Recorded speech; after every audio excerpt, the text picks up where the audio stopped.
The phone call came on a Tuesday morning, and Caroline Harper had already been awake for 3 hours coordinating 2 other funerals when the man on the other end of the line could barely get the words out.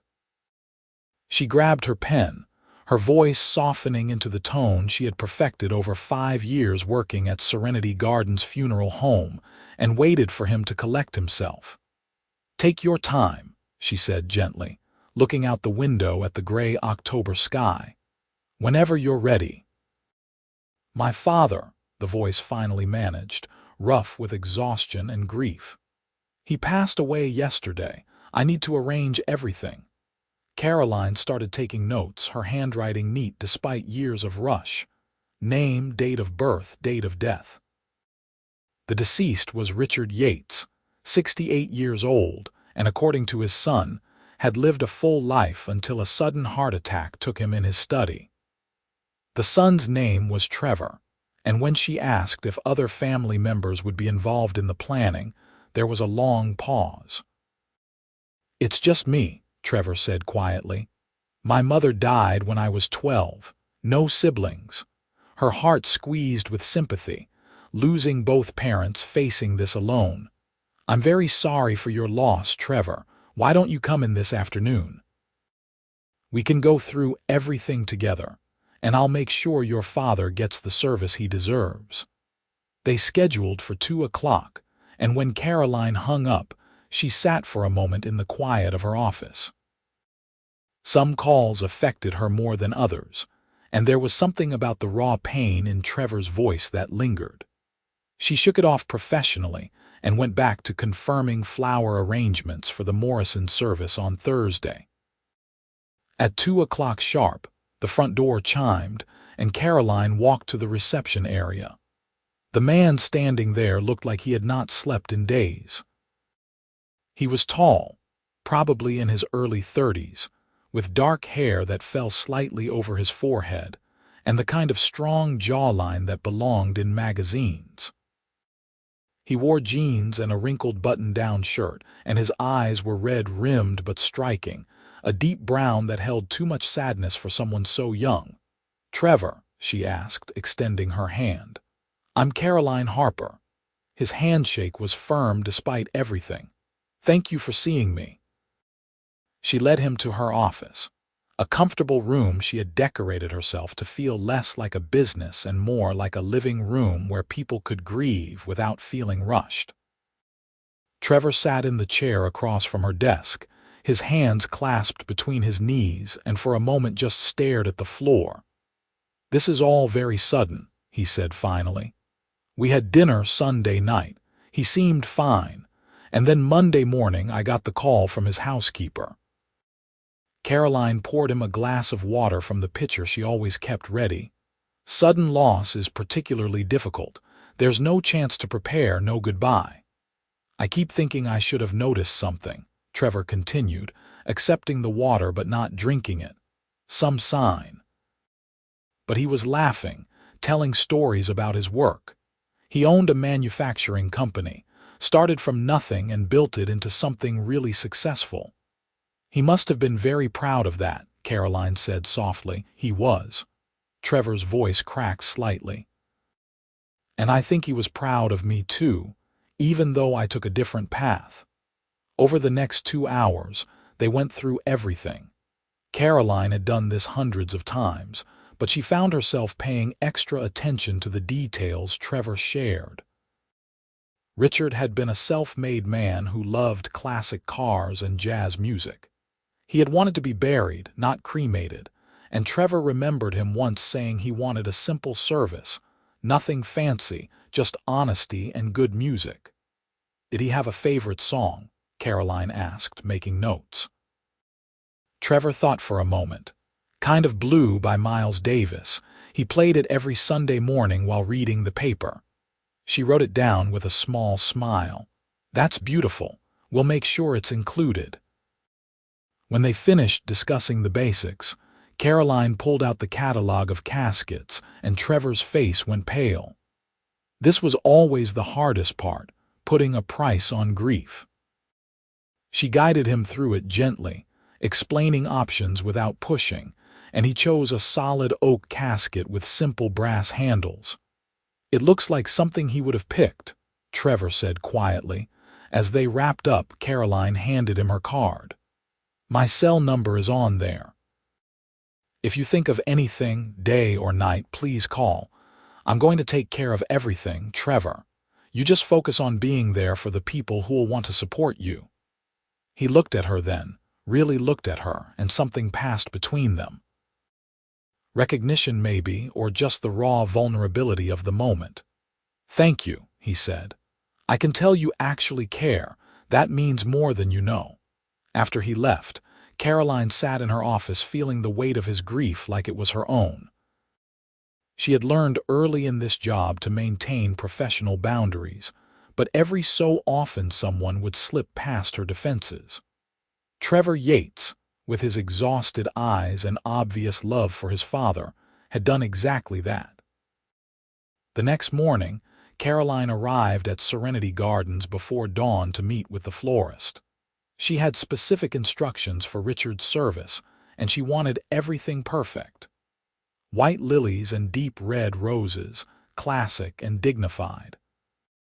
While she was checking the arrangements, her phone buzzed with a text from Trevor. "Is it okay if I come by today?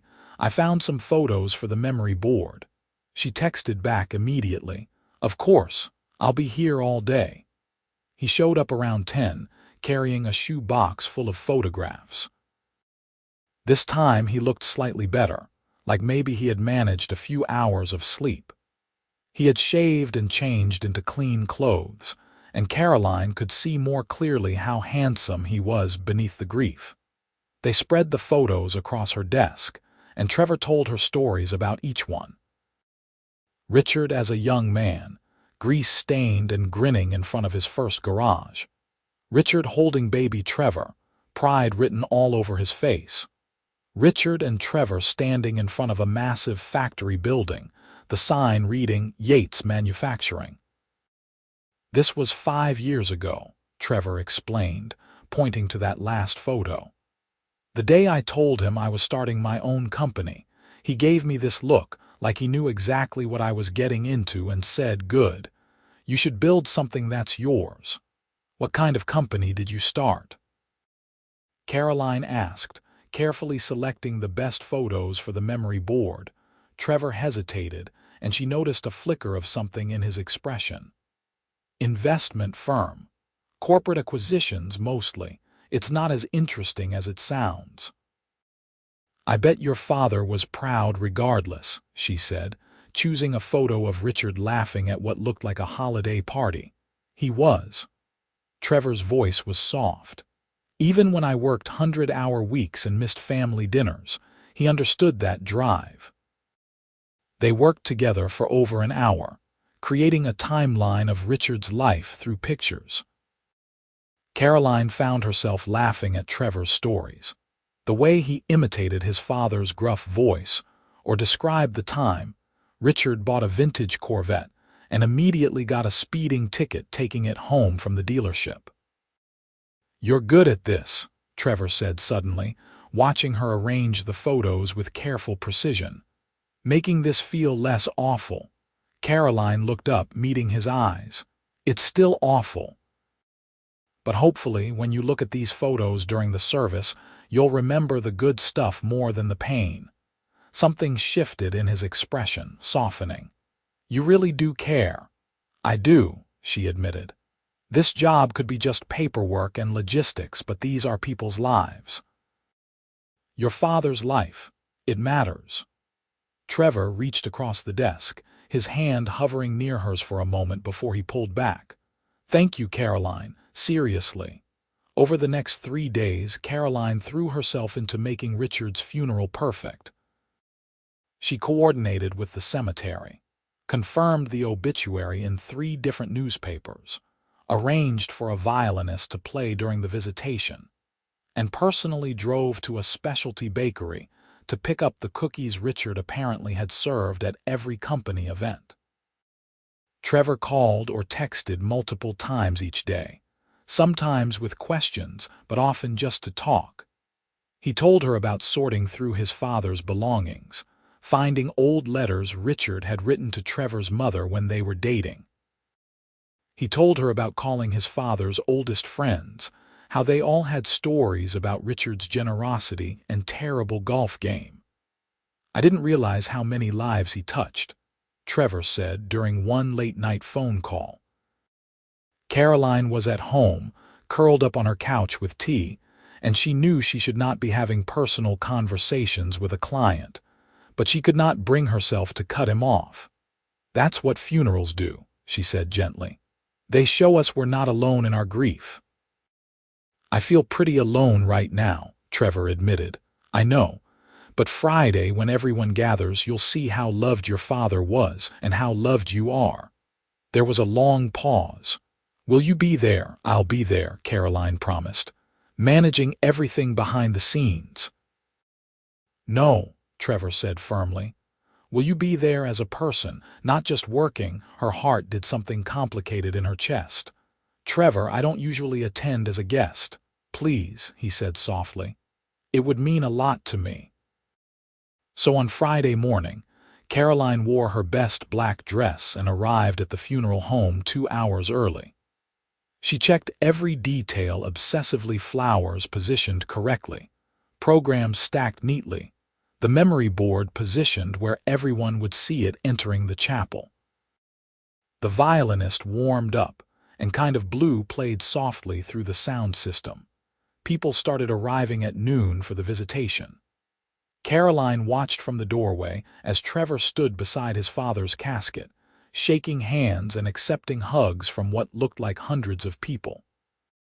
He wore a perfectly tailored black suit, and even in grief, he carried himself with a quiet strength that made her chest ache. She was turning to check on the coffee service when Trevor caught her eye across the room. He excused himself from the elderly couple he had been speaking with and walked directly to her. "You came," he said, and there was relief in his voice. "I told you I would." "I know, but—" He glanced back at the crowd. "This is overwhelming. Seeing you here, knowing you made all of this happen, it helps." An older man in an expensive suit approached them, clapping Trevor on the shoulder. "Trevor, beautiful service. Your father would be proud." "Thank you, James." Trevor gestured to Caroline. "This is Caroline Harper." She coordinated everything. James shook her hand enthusiastically. "Remarkable job, simply remarkable, though I suppose Trevor spared no expense. That's his way." Caroline smiled politely, not quite understanding the comment, but Trevor looked uncomfortable. "James, excuse us for a moment." He guided Caroline away, his hand briefly touching the small of her back, and she felt the warmth of it through her dress. "Sorry about him. He's one of my business partners. Means well but talks too much." "It's fine," she assured him. "Today is about your father. How are you holding up?" "Honestly, I keep looking for him in the crowd, like maybe this is all a mistake." Trevor's voice was rough. "Thank you for the music and the cookies and the photos. He would have loved all of it." The service itself was beautiful. Caroline sat in the back row, watching as people shared stories about Richard. His best friend from college talked about their wild road trip to California in 1975.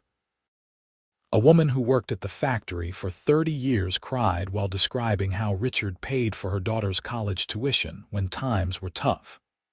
Trevor himself gave a eulogy that was honest and heartbreaking, talking about his father's terrible singing voice and incredible heart.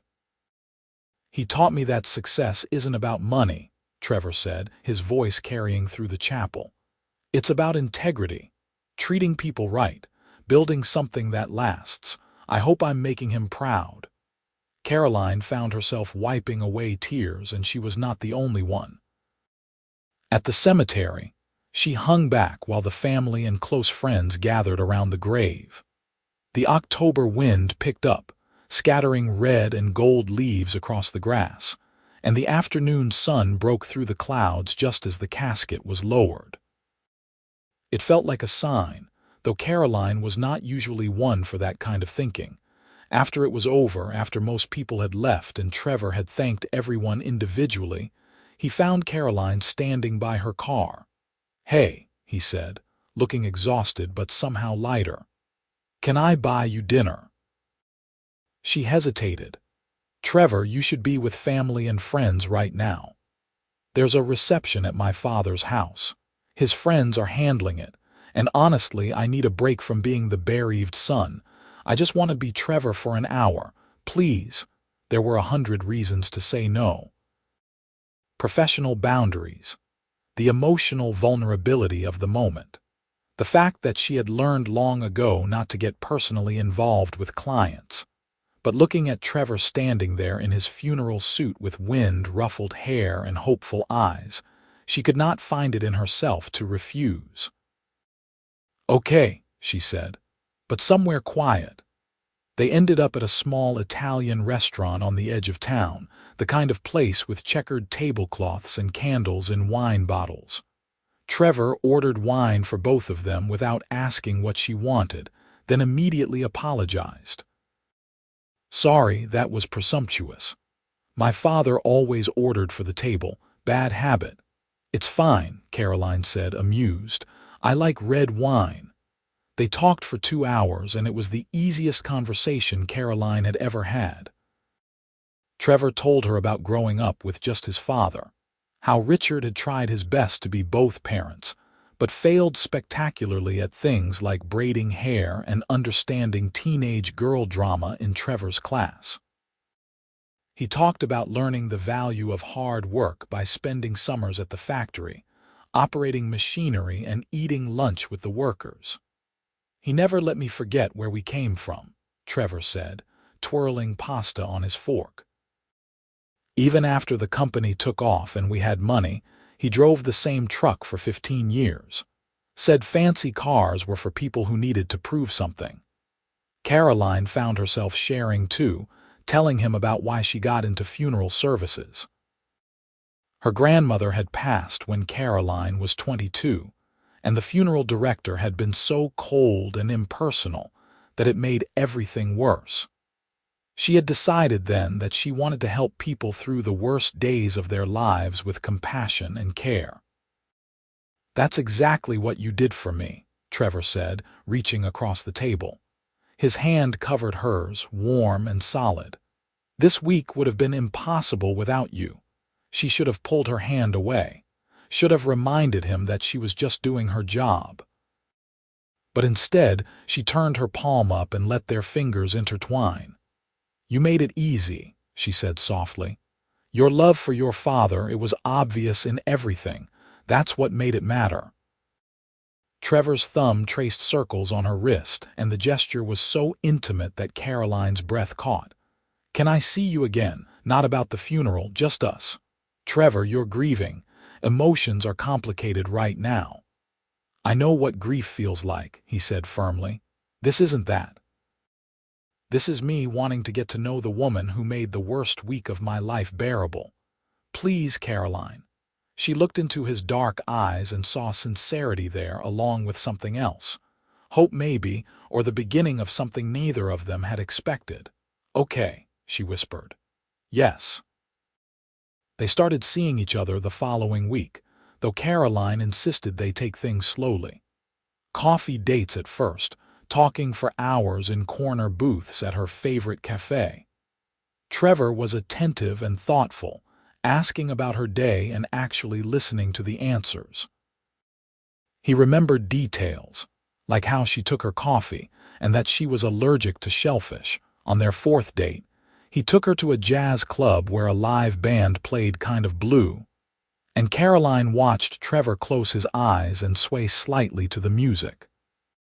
When he opened them and caught her staring, he smiled. "My father would have loved this place," he said. "Then I'm glad we're here," she replied, and she meant it. They were sitting at a booth in the back, the music swirling around them, when Trevor reached for her hand. "I need to tell you something." Caroline's heart skipped. "Okay. When James said that thing at the funeral about me sparing no expense, you looked confused." Trevor's jaw tightened slightly. "I realized you don't know the full story about my company." You said you run an investment firm. I do, but it's bigger than I made it sound. He took a breath. My firm manages about $3 billion in assets. We do corporate acquisitions and restructuring. I'm the CEO and primary stakeholder. Caroline, I'm wealthy, very wealthy. She blinked, processing. How wealthy?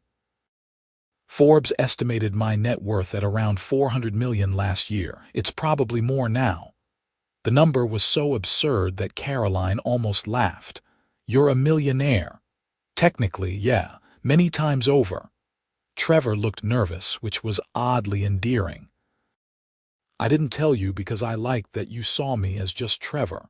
Not my bank account or my company, but I don't want there to be secrets between us. Caroline sat back, trying to reconcile the man in front of her with the idea of that much money. He still wore regular jeans and drove a modest sedan. He had never flashed wealth or acted entitled. Why don't you act like you're rich? Because my father taught me that money is a tool, not an identity. And honestly, I've seen what it does to people. They treat you differently. They want things from you. His grip on her hand tightened.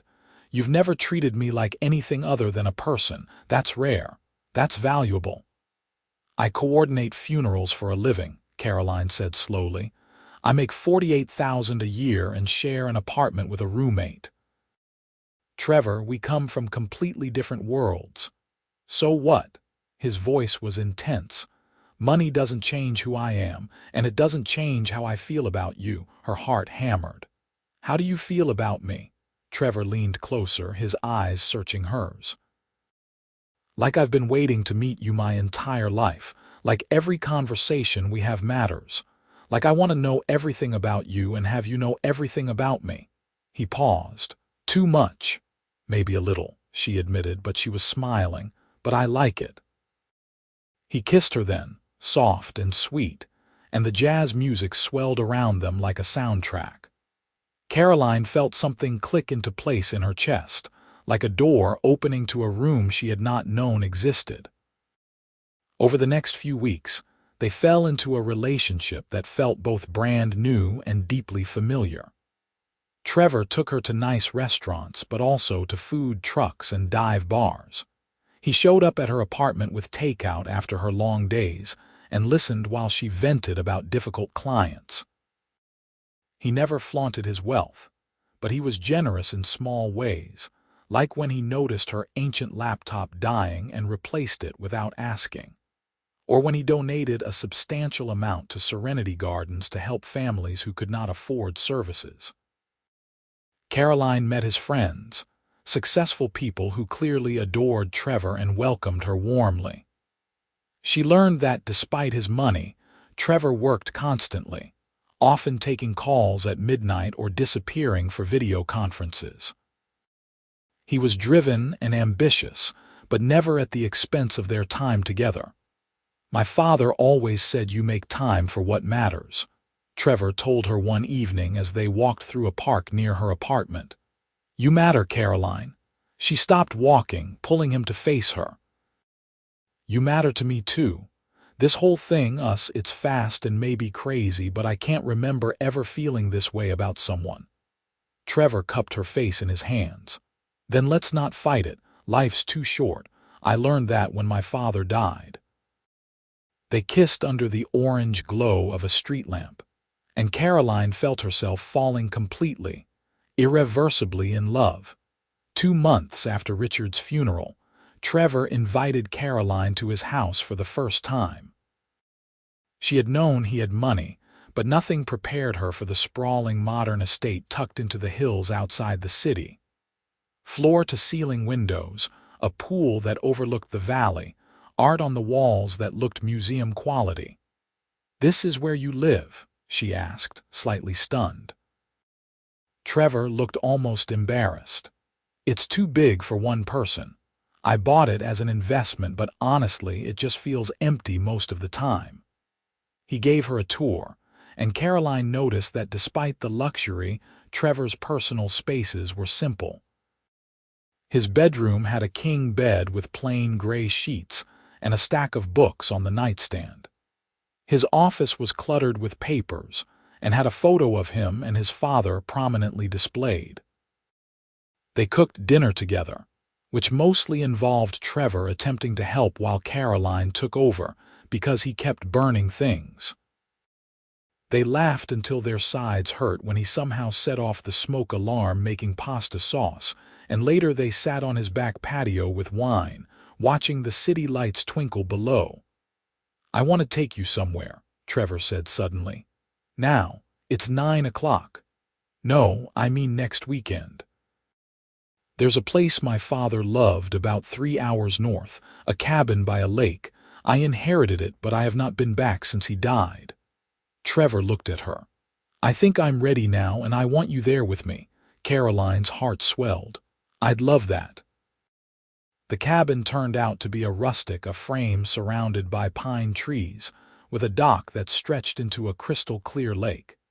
It was November now, too cold for swimming, but the landscape was breathtaking. They spent the weekend hiking, cooking simple meals, and sitting by the fireplace talking until the early morning hours. On their last night there, Trevor seemed nervous. They were curled up together on the couch, Caroline's head on his chest when he spoke.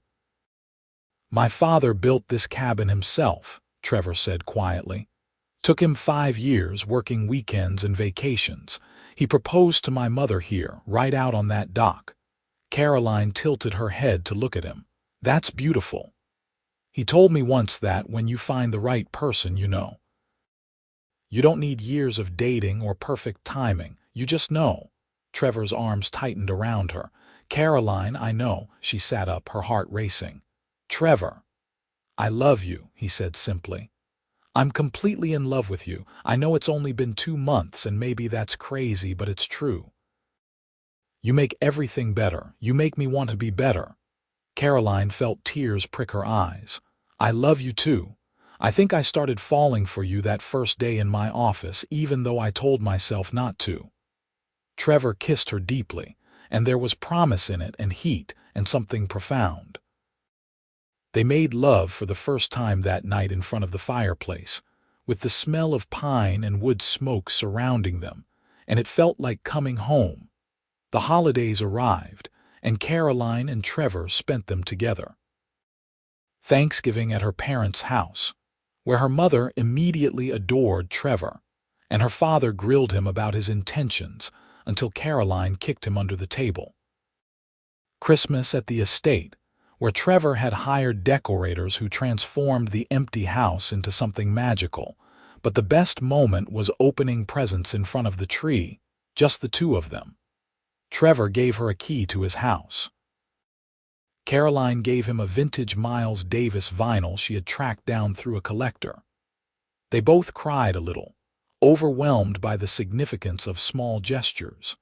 In January, 3 months after his father's death, Trevor asked Caroline to come to the cemetery with him. They stood at Richard's grave, which now had a beautiful headstone that read Richard Yates, builder of dreams. "I've been thinking a lot about what he said," Trevor murmured, holding Caroline's hand. "About building something that lasts. I realized he wasn't just talking about businesses." "What was he talking about?" "Family, love, the things that matter after you're gone." Trevor turned to face her fully. "My father built a life he was proud of. I want that too, with you." Caroline's breath caught. "Trevor, are you saying what I think you're saying?" Instead of answering, he dropped to one knee right there beside his father's grave. He pulled out a small velvet box, opening it to reveal a stunning diamond ring that caught the winter sunlight. "Caroline Harper, you walked into my life during the darkest moment I've ever faced, and you brought light. You cared when you didn't have to. You saw me, really saw me, not my money or my company, but just me. I can't imagine my life without you in it. Will you marry me?" She was crying now, nodding before she could even get words out. "Yes, yes, absolutely yes." Trevor stood and slid the ring onto her finger, then kissed her with such joy that Caroline felt it down to her bones. When they finally pulled apart, She could have sworn she felt Richard's approval in the quiet peace of the cemetery. They were married 6 months later in a ceremony at the cabin by the lake. Caroline wore a simple white dress, and Trevor wore the watch his father had given him for his college graduation. The guest list was small, just their closest friends and family, and the ceremony was officiated by the same priest who had performed Richard's funeral service. "Richard would be so happy," the priest said warmly after pronouncing them husband and wife. "He always wanted Trevor to find someone who truly loved him." That night, standing on the dock with the sunset painting the sky pink and gold, Caroline leaned into her husband's embrace. "Your father brought us together in a weird way," she said softly. "I've thought about that," Trevor replied. "If he hadn't died, I never would have called the funeral home, never would have met you. It's bittersweet." "He gave you one last gift," Caroline murmured. "A chance at the kind of love he had with your mother." Trevor kissed the top of her head. "I like to think he's watching somewhere, probably taking credit for the whole thing." Caroline laughed, the sound carrying across the water. "Probably. And honestly, he can have the credit. I'm just grateful." They bought a new house together, something smaller than Trevor's estate but still beautiful, with a big backyard and space for the future they were planning. Trevor cut back his hours at work, learning to delegate more, and Caroline eventually opened her own funeral planning business with Trevor's support. "You're so good at what you do," he told her when she worried about striking out on her own. "People need someone who cares like you do. I believe in you completely." Her business thrived, built on compassion and attention to detail, and Caroline found deep satisfaction in helping families through their grief. She thought often about that first phone call with Trevor, how broken he had sounded, and how far they had come. 2 years after their wedding, Caroline found out she was pregnant. Trevor's face when she told him was something she would never forget, pure elation mixed with tender awe. They painted the nursery together, arguing playfully about colors and themes, and Trevor read parenting books with the same intensity he brought to business deals. Their daughter was born on a sunny spring morning, healthy and perfect, with Trevor's dark eyes and Caroline's smile. They named her Rachel after Trevor's mother, with the middle name Grace. "Rachel Grace Yates," Trevor whispered, holding his daughter for the first time. "You're going to be so loved." Caroline watched her husband cradle their baby with such gentleness, and thought about how life worked in mysterious ways. She had picked up the phone to help a grieving stranger, never imagining it would lead to this, a family and a love deeper than anything she had dreamed possible. On Rachel's first birthday, they took her to the cemetery to visit Richard's grave. Trevor had commissioned a small bench to be placed there, with a plaque that read, "In memory of Richard Yates, who taught us that love is the greatest legacy." They sat together on the bench, Rachel babbling happily between them, and Caroline felt the rightness of it all. The grief that had brought them together had transformed into something beautiful. Loss had opened the door to love. "Thank you," Trevor said suddenly, looking at Caroline with such intensity that her breath caught, "for everything. For being there when I needed someone most, for loving me, for this family." "Thank you for being brave enough to fall fast," Caroline replied, squeezing his hand. "For letting me in even when everything hurt." Trevor leaned over Rachel to kiss his wife softly. "Best decision I ever made." As they walked back to the car, Rachel pointing at birds and clouds with chubby fingers, Caroline thought about the strange journey that had brought her here. She had coordinated hundreds of funerals, helped countless families say goodbye, but only once had she found forever in the midst of grief. Trevor caught her smiling and raised an eyebrow. "What are you thinking about?" "Just that your father gave you one last gift when he brought us together," she said. "And we're going to make sure Rachel knows all about the grandfather who taught you how to love so well." He would have adored her, Trevor said, his voice thick with emotion. And you. He would have loved you so much. I wish I could have known him. You do know him, Trevor replied, pulling her close as they buckled Rachel into her car seat. Every time I try to be a good man, a good husband, a good father, that's him. His lessons, his love, it lives on. They drove home through the afternoon sunshine, Rachel falling asleep in the back seat, and Caroline felt the weight and wonder of their story. She had coordinated a funeral for a man she never met and found a love she never expected. She had watched grief transform into joy, loss become legacy. Years later, when people asked how she and Trevor met, Caroline always told the truth. At a funeral, during the worst week of his life, when she was just trying to help and he was just trying to survive. It was not a traditional love story, but it was theirs. Built on compassion, grown through grief, and sustained by the deep knowledge that they had found something rare and worth fighting for. And every time she told the story, Trevor would add the same thing with a smile. She coordinated my father's funeral. I fell in love before I even knew I was falling. Best thing that ever happened to me. Because that was the truth of it. The simple, complicated, beautiful truth. Love could bloom even in grief. Hope could rise from loss. And sometimes the worst days led to the best life. Their story continued, rich with ordinary moments and extraordinary love. Rachel grew up hearing stories about the grandfather she never met, learning his values through Trevor's patient teachings. Eventually, there was a son too, named Richard after his grandfather, with Caroline's blonde hair and Trevor's business sense. The cabin by the lake became their retreat, where they escaped the demands of work and city life. Where they taught their children to fish and swim and appreciate the simple things. Where Trevor and Caroline renewed their vows on their 10th anniversary, standing on the same dock where Richard had proposed decades before. Caroline's business flourished, becoming known throughout the region for its compassionate approach to funeral planning. Trevor often joked that she had competition for being the most beloved person in town, and Caroline would laugh and remind him that she had learned from the best, that everything good in her life had started with choosing compassion over convenience. They faced challenges, of course. Trevor's company went through a difficult merger that required months of stressful negotiations. Caroline lost a pregnancy between their 2 children, and they grieved together, learning that their love was strong enough to hold pain.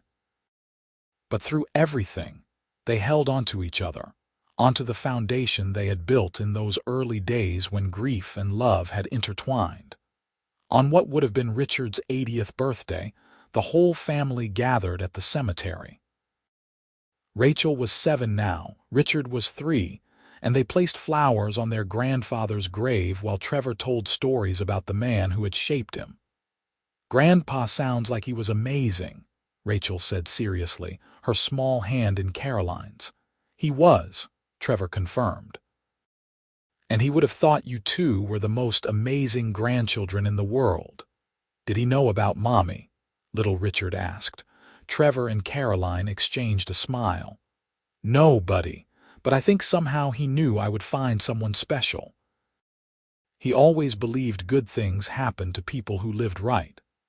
That night, tucked into their comfortable home with their children asleep upstairs, Trevor and Caroline sat on their back porch with wine, a ritual they had maintained throughout their marriage. "Do you ever think about how different life would be if we had not met?" Caroline asked softly. Trevor considered this. "I try not to. It's too sad to imagine. But I know I would have survived losing my father. I just would not have lived as fully afterward. You taught me that grief and joy can coexist, that love is always worth the risk of loss." "You taught me that too," Caroline said, leaning her head on his shoulder. "And that sometimes the people we're meant to find come into our lives when we least expect it." "When we need it most," Trevor added. They sat in comfortable silence, the kind that came from years of knowing each other deeply. From building a life together, one day at a time, founded on a connection forged in sorrow but sustained by joy. The story of how they met would always carry a note of sadness, would always be tied to Richard's death and Trevor's grief. But that made their happiness more precious, more intentional. They had chosen each other in darkness and built a life in light.